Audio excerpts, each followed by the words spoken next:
বাংলাদেশ জাতীয়তাবাদী দল BNP ধোপাকান্দি union শাখা উদ্যোগে আমি আপনাদের সাথে আমিনুল গোপালপুর নিউজ মিডিয়া আছি।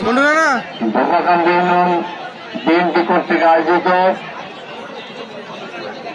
এই ইফতার মাহফিলের সম্মানিত সভাপতি,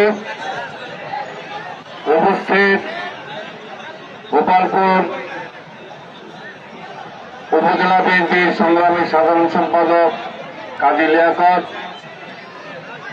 উপস্থিত আছেন গোপালপুর পৌর বিএনপির বিপ্লবী সভাপতি জনাব খালিদ হাসান খান, মঞ্চে আছেন উপজেলা বিএনপির সিনিয়র সহসভাপতি জনাব আমিনুল ইসলাম, বিএনপির অন্যতম নেতা সাবেক সিনিয়র সহসভাপতি জনাব খোরশেদুজ্জামান মন্টু ভাই, মঞ্চে উপস্থিত আছেন আমাদের আরেকজন সহসভাপতি জনাব আবুল ইসলাম মুনিম।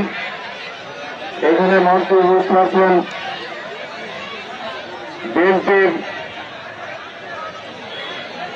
শহর কমিটির সংগ্রামী সাধারণ সম্পাদক জনাব চান্নিয়া ভাই, মঞ্চে উপস্থিত আছেন শ্রমিক দলের সংগ্রামী সভাপতি জনাব আমিনুল ইসলাম, শ্রমিক দলের সংগ্রামী সাধারণ সম্পাদক জনাব হীরা, শ্রমিক দলের শহর কমিটির সভাপতি জনাব জামালি, যুব দলের বিপ্লবী সদস্য সচিব বদিউজ্জামান রানা, মঞ্চে উপস্থিত আছেন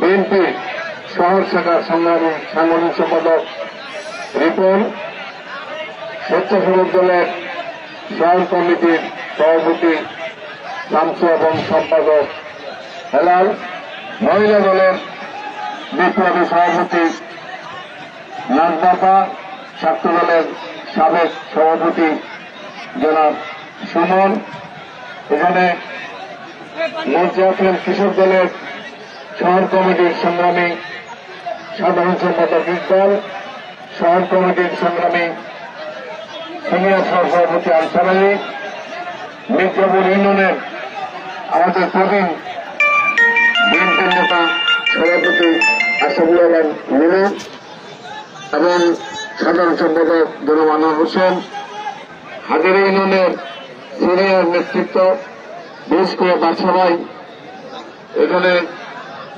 আরো রয়েছেন আমজাদ শেখ সহ লিটন ভাই এবং আরো অনেক নেতৃবৃন্দ। আরো উপস্থিত আছেন কৃষক দলের সংগ্রামী সদস্য আব্দুল মালিক, স্বেচ্ছাসেবক দলের অন্যতম নেতা মনসুর, ছাত্র দলের সভাপতি রোমান এবং আরো অন্যান্য নেতৃবৃন্দ। সকলকে এই ধোপাকান্দি ইউনিয়নের আজকে ইফতার মাহফিলে এবং যারা সমবেত হয়েছেন সকলকে গোপালপুর উপজেলা বিএনপির পক্ষ থেকে আন্তরিক অভিনন্দন। এবং প্রিয় বন্ধুগণ, আজকে আমাদের এই ইফতার মাহফিল এটা প্রমাণ করে যে ধোপাকান্দি ইউনিয়নের বিএনপি উপর শত নির্যাতন নিপীড়ন জেল জুলুম থাকার পরও ধোপাকান্দি ইউনিয়ন বিএনপি ধ্বংস হয় নাই, ধোপাকান্দি বিএনপি কোন ক্ষতি হয় নাই, ধোপাকান্দি বিএনপি বরং এই নির্যাতন ছোট অন্যায় অত্যাচারের মধ্য দিয়ে ধোপাকান্দি ইউনিয়ন বিএনপি টিকে আছে এবং বিএনপির ধান্দাকে সামনের দিকে এগিয়ে নিয়ে যাওয়ার জন্য তারা ঐক্যবদ্ধ আছে।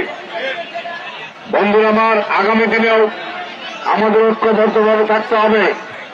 সামনের যে গণতান্ত্রিক সংগ্রাম, ভোটের সংগ্রাম, সেই ভোটের সংগ্রামে আমাদের ঐক্যবদ্ধভাবে কাজ করতে হবে।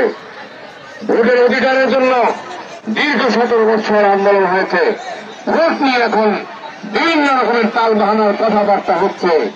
আমরা তালবাহানাকে উপেক্ষা করে তালবাহানা মানি না, মানব না, অনতিবিলম্বে ভোট দিতে হবে। ভোটের মাধ্যমে সরকার গঠিত হবে এবং ভোটের মাধ্যমে যে সরকার গঠিত হবে তারাই বাংলাদেশের ভাগ্য নির্ধারিত করবেন। বাংলাদেশের সংস্কার বলেন, যা কিছু বলেন, সেই গণতান্ত্রিক সরকারই করবে। তাদের সেই তালবাহনা যদি করে, প্রয়োজনে আমাদের আবার আন্দোলন সংগ্রামে রাজপথ প্রকম্পিত, আবার রাজপথকে প্রকম্পিত করতে হবে। বন্ধুরা, আমাদের প্রিয় নেতা আব্দুল সালাম পিন্টু দীর্ঘ 17 বছর হাসিনা স্বৈরাচারের আমলে জেলে ছিলেন। তাকে মিথ্যা মামলা দিয়ে জেলে বন্দী করে তার বিরুদ্ধে ফাঁসির আদেশ দিয়েছিলেন। বন্ধুরা আমার, জনগণের দোয়া, মানুষের দোয়া, গোপালপুর ভুয়াপুর মানুষ তথা টাঙ্গাইলের মানুষের অন্তরের থেকে দোয়ার কারণে এবং পরিশেষে ছাত্র আন্দোলন সহ অপময় জাতীয়তার সংগ্রাম, সেই সংগ্রামের ফলে হাসিনার পতনের কারণে আমাদের মাঝে মুক্ত হয়ে আব্দুল সালাম পিন্টু এসেছেন।